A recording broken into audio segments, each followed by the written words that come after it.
Mày dám? Con dám đi, vì con không để em gái con bị đem ra làm công cụ để mẹ trả thù hay là xí diện. Này, Nếu mẹ làm quá, con sẽ đứng về phía em. được rồi. Mẹ cứ tự suy nghĩ đi. Vậy là không? Bác sao ạ? Bác sao thăm con? Không, cháu nhớ vào nhà. Bác không cần phải như vậy đâu. Không có gì đâu cháu ạ. Thôi, nói luôn cho nhanh. Việc cưới xin tôi không cấm nhưng xin lễ. Phải có 100 triệu. Bà nói là 100 triệu.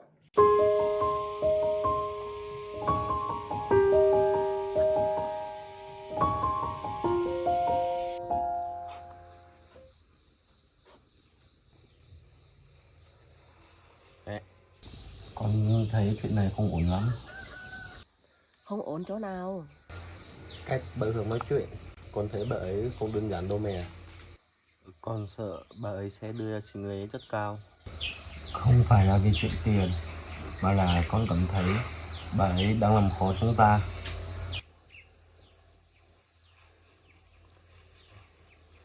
Nhìn ánh mắt của bà ấy, con không thấy yên tâm cho lắm mẹ. Con đừng nghĩ nhiều quá. Nhưng mà Bà ấy có thể khó nhưng mà bà ấy không thể làm quá đâu. Cưới xin ai cũng muốn được con mình đàng hoàng. Đòi hỏi một chút cũng là chuyện bình thường. Nhưng con chỉ sợ vượt quá khả năng của mình thôi. Nếu là một đám cưới bình thường thì mẹ lo được.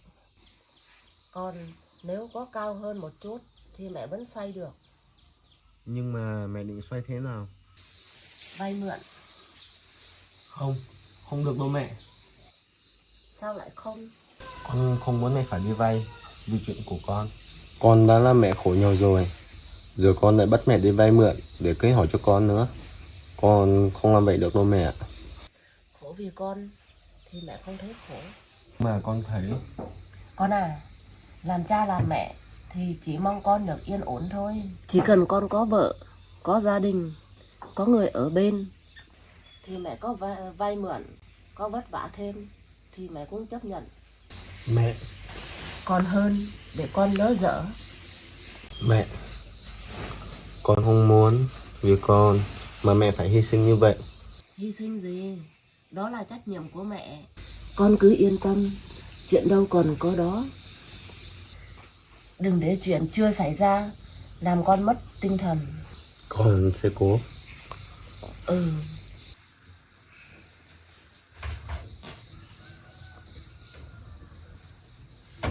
Mẹ uống đi.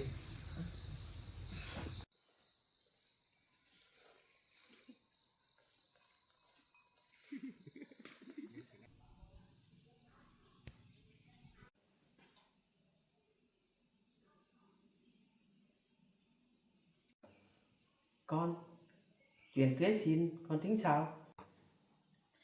Con cũng không quan trọng lắm. Vì giờ hai bên gia đình mình cũng đều khó khăn. Nếu tổ chức đơn giản, sau này mà con có điều kiện thì tổ chức lại cũng được. Thế sao được? Mày định làm cho thiên hạ cười vào mặt tao à? Con không có ý đó. Không có ý thì là gì? Cưới xin mà làm qua la được à? Tao không làm được to thì cũng phải làm bằng hàng xóm. Mẹ.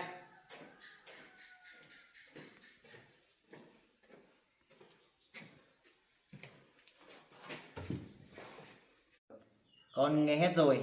Em nói vậy cũng không sai mẹ ạ. Mày nói cái gì? Ý của em là hoàn cảnh mình như thế, làm đơn giản một chút mẹ ạ. Đơn giản cái gì mà đơn giản? Quan trọng là hai đứa sống tốt với nhau. Thế mày nghĩ cứ thế mà gả em gái mày đi à? Tao nuôi nó bao nhiêu năm mà cưới qua loa như thế à? Không ai nói qua loa đâu. Không qua loa là cái gì?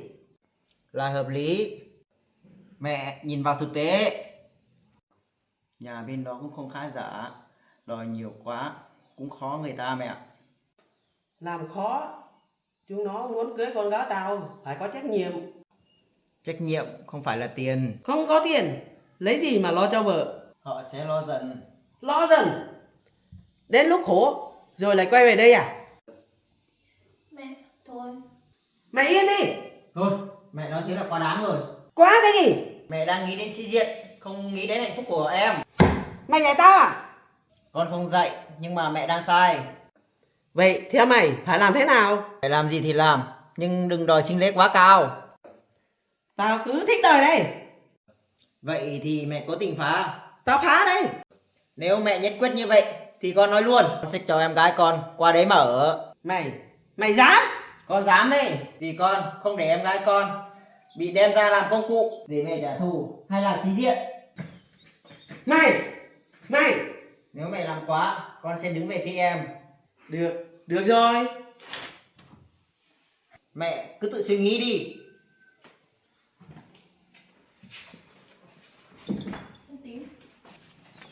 Anh Tín.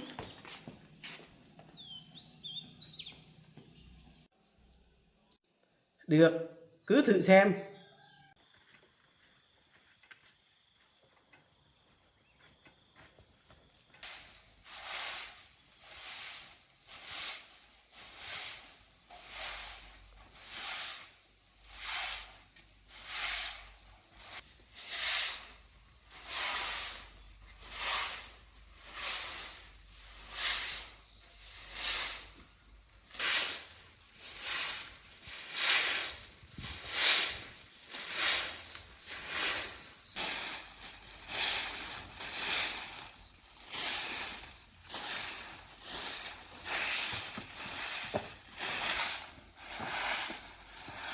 Mẹ, con phải đi làm đây mẹ. Hôm nay cố gắng tập trung làm việc nhé con, đừng suy nghĩ nhiều. Vâng là mẹ, còn chuyện ở bên kia. Chuyện bên kia thì con đừng lo, để mẹ lo. Con cứ đi làm tốt việc của con. Dạ vâng, vậy mẹ ở nhà đừng làm việc trên này nhé. Con đi về cẩn thận. Con đi làm đây mẹ ở nhà nghỉ ngơi nhé. Nhà nhá.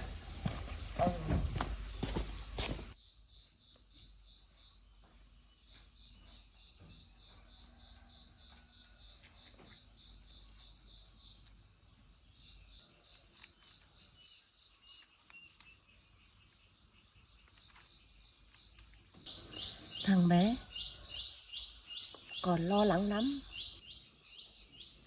Con Thắm giờ chắc cũng không yên. Con bé đang có thai, lại ở trong hoàn cảnh như vậy. Ở nhà đó không biết có được yên ổn không. Không được, mình phải sang xem nó như thế nào. Dù gì cũng là con dâu tương lai của mình.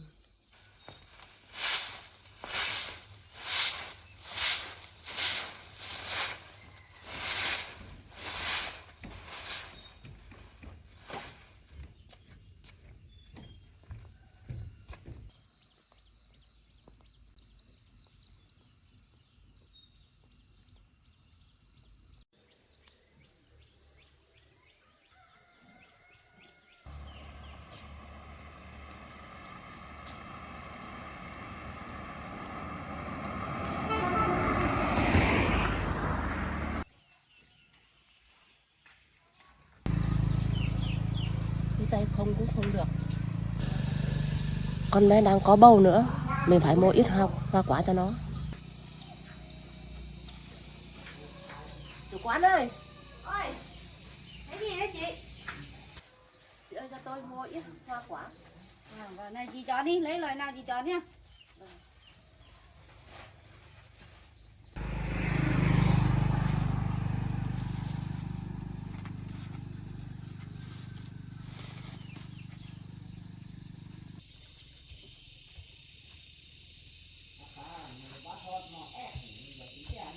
Chị ơi bằng này bao nhiêu tiền? Để em cân.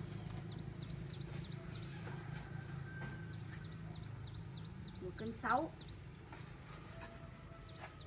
cân. 25.000. 26, 12. 26, 30.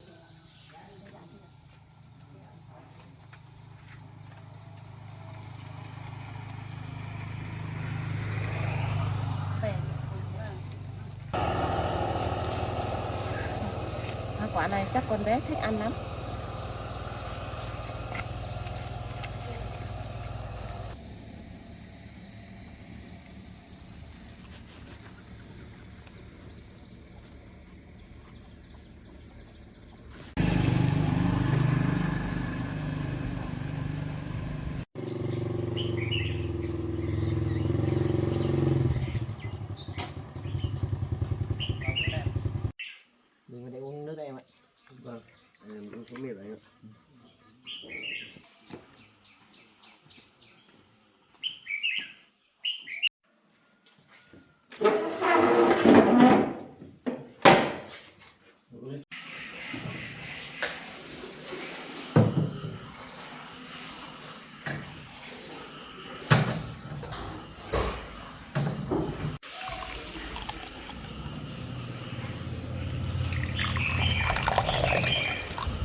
Cậu đang lo chuyện gì đúng không?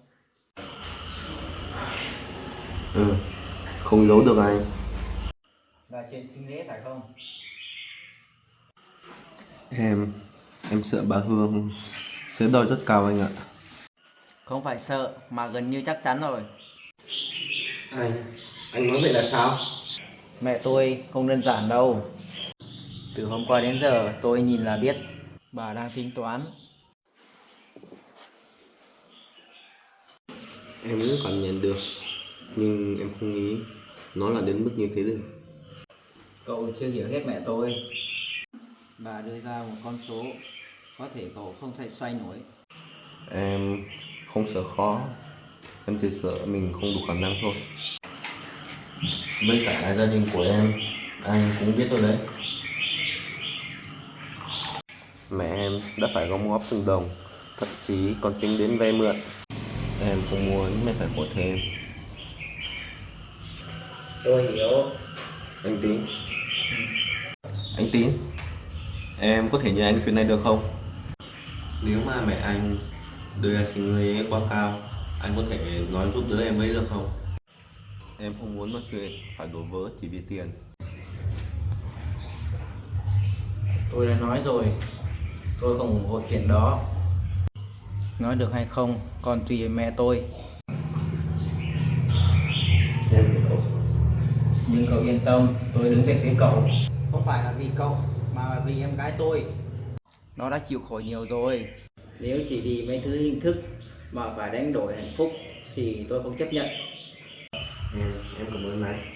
Đừng cảm ơn vội, chuyện này chưa bắt đầu đâu.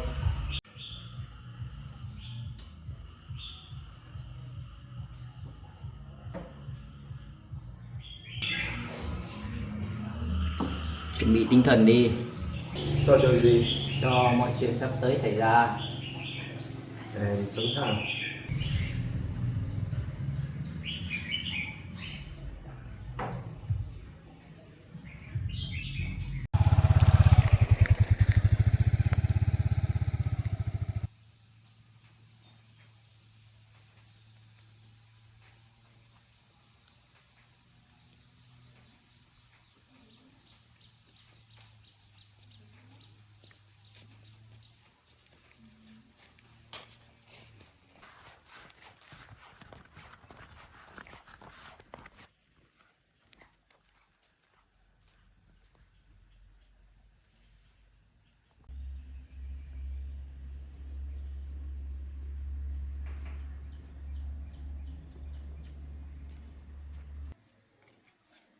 Có ai ở nhà không? Bác Sang à? Ừ, bác San thăm con. Vâng, cháu mới bác vào nhà.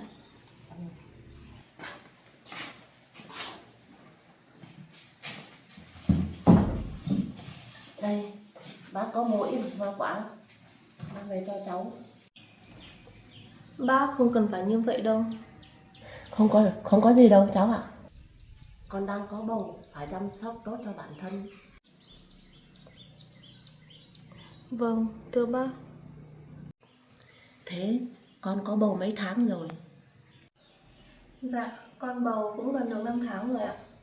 5 tháng à? Thế cháu phải cẩn thận đấy nhá. Cháu đã đi siêu âm chưa? Dạ, cũng lâu rồi con chưa đi ạ. Sao lại lâu chưa đi? Dạ, con cũng bận công việc nhiều nên là chưa sắp xếp được. Không được. Có thai là phải đi khám định kỳ đấy con ạ. Không chỉ khám cho cháu mà còn cả đứa bé nữa. Để bác nói với Quỳnh mai chủ nhật để nó đưa cháu đi khám. Dạ, con cảm ơn bác. Cảm ơn gì? Sau này con cũng là người nhà thôi. Con chưa bao giờ nghĩ Nghĩ gì? có người quan tâm con như vậy. Con đừng nghĩ gì nhiều, chỉ cần con sống tốt là được. Đây hoa quả đây, đi con quả ăn nhé. Vâng, cháu cảm ơn bác.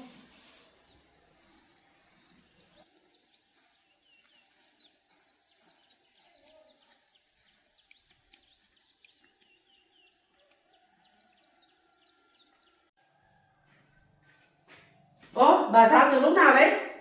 Tôi mới đến một lúc. Tôi sang thăm cháu. Thế à?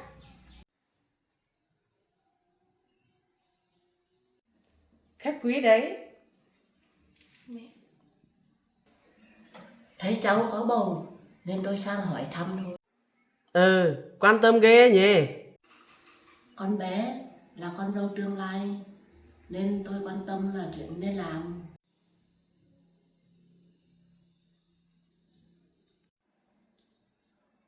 Con dâu tương lai à?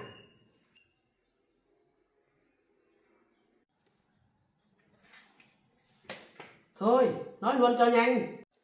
Việc cưới xin tôi không cấm nhưng xính lễ.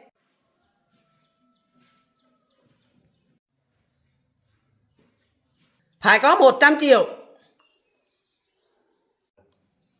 Thôi mẹ. Mày im.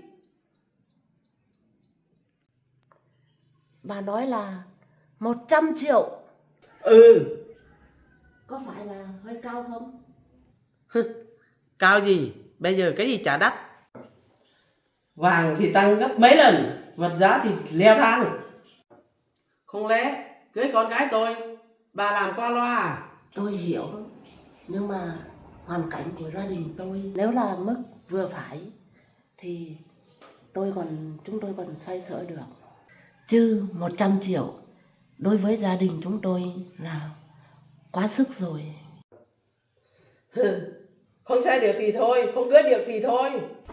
Mẹ, sao mẹ lại nói vậy? Tao đã bảo rồi, đây là chuyện của người lớn.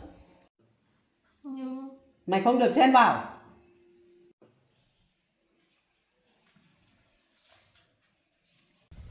Tôi sang đây với mong muốn hai bên có thể nói chuyện nhẹ nhàng, không phải là để gây khó cho nhau. Con cái đến với nhau là quan trọng, là hạnh phúc. Chúng tôi không phải là không lo được, mà là cần phải có thời gian. Tôi không cần biết, điều kiện tôi đưa ra là như vậy. Chấp nhận được thì cưới, không thì thôi.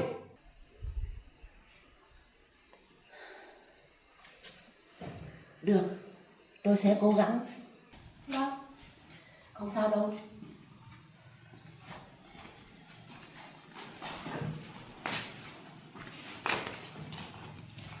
Đúng 100 triệu. Vâng. Con xin lỗi.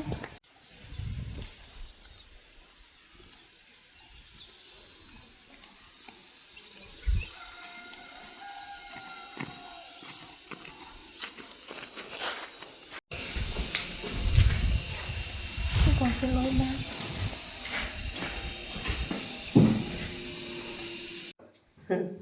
Cứ thử xem.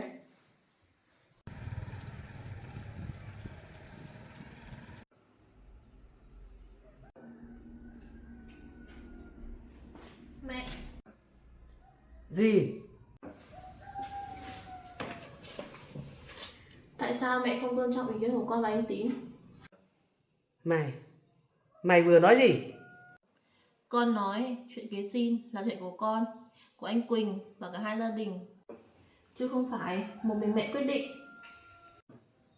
Tôn trọng à? Mày hiểu cái gì mà đòi tôn trọng? Con không hiểu hết, nhưng con hiểu. Bọn con chỉ cần sống bình yên. Bình yên? Cưới xin mà mày nói bình yên á?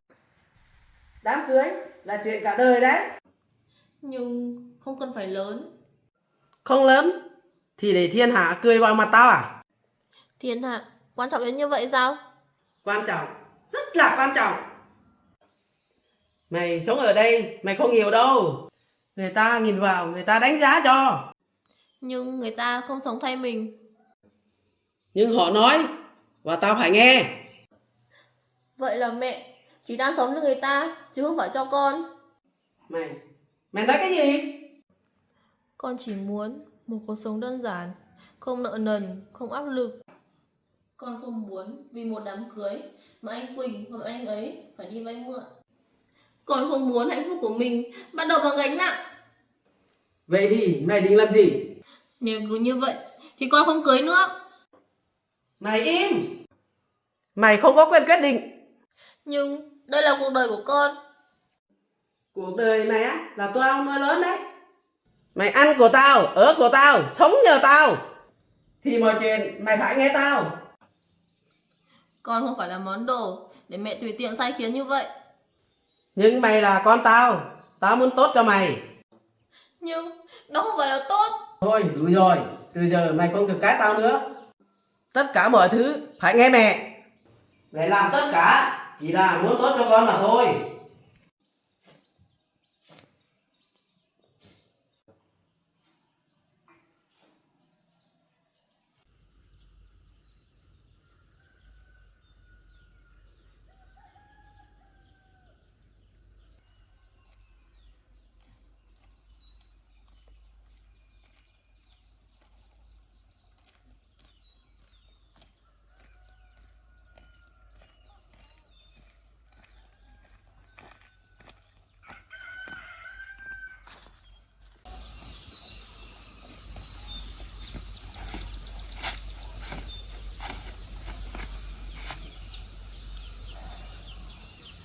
Một 100 triệu lấy đâu ra bây giờ?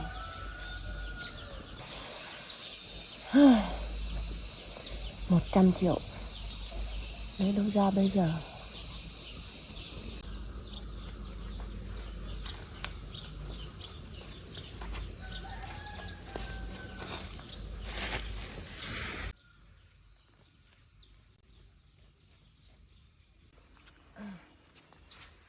Trăm triệu,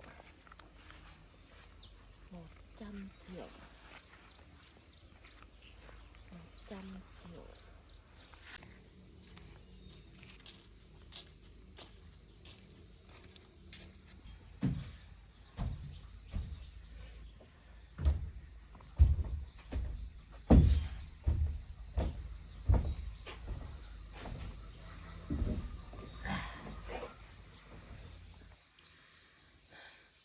Giờ lấy đâu ra từng đấy tiền?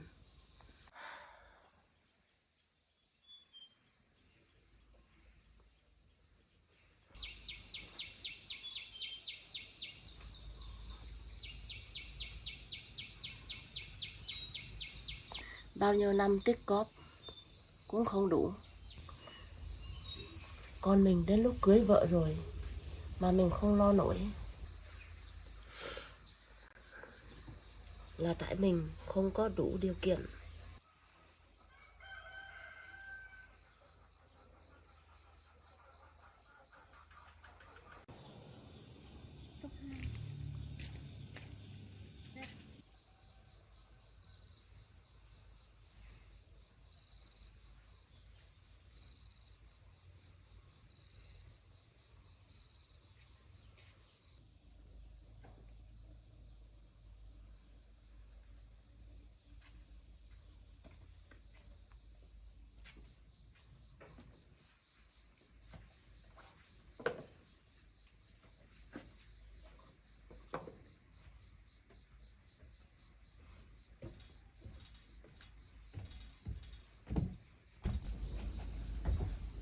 Mẹ, đi sao vậy mẹ? Con về làm. Ai làm gì mẹ vậy? Mẹ có chuyện gì vậy? Mẹ nói cho con nghe đi. Mẹ xin lỗi con. Sao mẹ lại xin lỗi con? Mẹ không lo nổi cho con. Mẹ nói gì vậy? Bà ấy đòi sính lễ. Bao nhiêu vậy mẹ? Bà ấy thách cưới 100 triệu đấy con ạ. Sao lại cao vậy mẹ? Gấp 4-5 lần bình thường rồi. Đây không phải là cưới rồi. Đây là đang làm khó mình rồi mẹ ạ. Mẹ đã cố nói rồi nhưng bà ấy không chịu. Mẹ bất lực quá con ạ. Mẹ đừng có nói vậy. Không phải lỗi của con mà là lỗi của mẹ. Mẹ đừng nói vậy nữa. Con chưa bao giờ trách mẹ điều gì cả. Con chỉ sợ mẹ chỉ khổ vì con thôi. Mẹ không sợ khổ. Mẹ chỉ sợ con không cưới được vợ thôi. Mẹ cứ để con nghĩ cách. Con nhất định sẽ tìm cách giải quyết. Con làm sao được? Con nhất định sẽ làm được. Dù có phải làm thêm, vay mượn hay làm bất cứ việc gì, con cũng không để chuyện này đổ vỡ được. Không, mẹ không muốn con phải liều. Con không liều, con chỉ đang bảo vệ hạnh phúc của mình thôi. Mẹ xin lỗi con. Mẹ đừng xin lỗi nữa. Mẹ đã vì con mà làm quá nhiều việc rồi. Từ giờ, mẹ hãy để con lo cho mẹ.